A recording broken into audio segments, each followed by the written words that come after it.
செங்கோட்டையினுடைய சிறப்பை வந்து நீங்க தான் பார்க்கணும். செங்கோட்டையன் ஒரு மைனர் அவ்வளவுதான். அவர் வந்து ஒயிட் காலர் அரசியல். அவர் ஒரு நிர்வாகம் இருந்த அம்மா வந்து ஏன் அடிக்கடி மாதத்துக்கு ஒரு துறையை மாத்தினாங்க.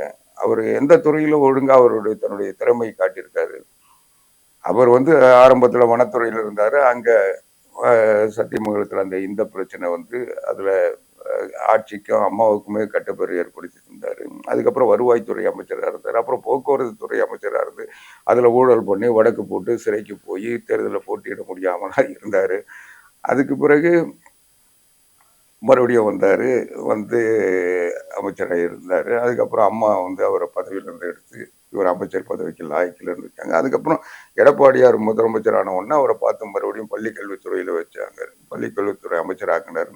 அந்த பள்ளி கல்வித்துறையில இல்லாத பிரச்சனைகளை கிரியேட் பண்ணி சிறப்பு ஆசிரியர் பிரச்சனைகளை இடைநிலை ஆசிரியர் வந்து இன்னைக்கு நடக்கிற அதிமுக ஆட்சியில ஒரு துறை சரியா செயல்படுறதுன்னா அது செங்கோட்டையை இருந்த பள்ளி கல்வித்துறை தான். அதுல முழுக்க முழுக்க எல்லாம் சீரடிச்சு எதை பத்தியும் கவலைப்படாத எது கேட்டாலும் அம்மாவை கூப்பிடுறாங்கன்னு ஏமாத்திட்டு போயிட்டாரு.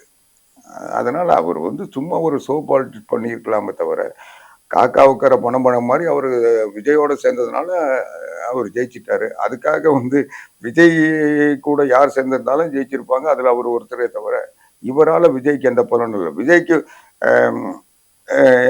இவருடைய விஜய் வந்து இவருடைய ஆலோசனை ஏற்றுக்கிறாரா இல்லையான்றதே தெரியல.